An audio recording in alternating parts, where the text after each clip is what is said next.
ओम साई राम। आज का यह प्रसंग साईं सच्चरित्र अध्याय 7 से लिया गया है, जिसमें लेखक ने बाबा की करुणा और दूरदर्शिता के बारे में बताया है। एक दिवाली की शाम बाबा धूनी के पास बैठे हुए थे। माहौल में एक आध्यात्मिक शांति थी।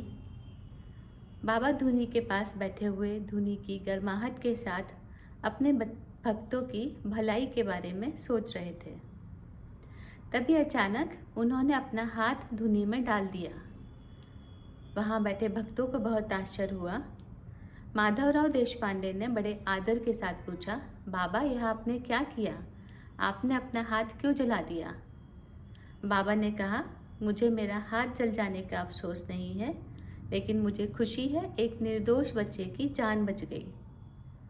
माधवराव देशपांडे ने कहा, बाबा कुछ समझ नहीं आया, कृपया विस्तार से बताइए।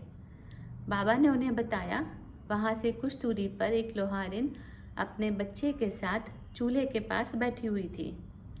तभी उसके पति ने आवाज़ लगाई। वह बच्चे को वहीं चूल्हे के पास छोड़कर अंदर चली गई। बच्चा चूल्हे में गिरने ही वाला था। तभी बाबा ने धुनी में हाथ डालकर बच्चे की जान बचा ली। इस प्रसंग से हमें पता चलता है, बाबा भक्तों के कष्टों को दूर से ही समझ लेते थे और उन्हें दूर करने के लिए अपना सब कुछ न्यौछावर करने को तैयार रहते थे। बाबा ने माधवराव देशपांडे से कहा, मुझे मेरा हाथ जल जाने का कोई अफसोस नहीं, लेकिन मुझे खुशी है एक बच्चे की जान बच गई। लेखक अध्याय 7 में बाबा की दूरदर्शिता के बारे में एक और प्रसंग बताते हैं। नाना साहिब चांदोरकर, उनका पंढरपुर ट्रांसफ़र हो गया था। उस समय पंढरपुर स्वर्ग के समान समझा जाता था, क्योंकि वह भगवान श्री कृष्ण का स्थान है।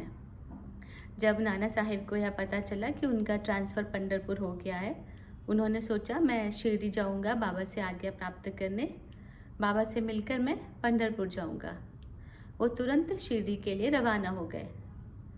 जब वो शिरडी मंदिर में पहुँचे अपने परिवार के साथ, उन्होंने देखा बाबा अपने भक्तों के साथ भजन गा रहे थे। भजन के बोल थे, मुझे पंढरपुर जाकर रहना है, क्योंकि वहीं मेरे स्वामी हैं।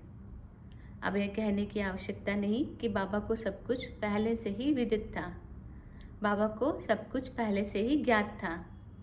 जब नाना साहेब ने यह सुना, यह भजन सुना, तो उनके आश्चर्य का ठिकाना ना रहा।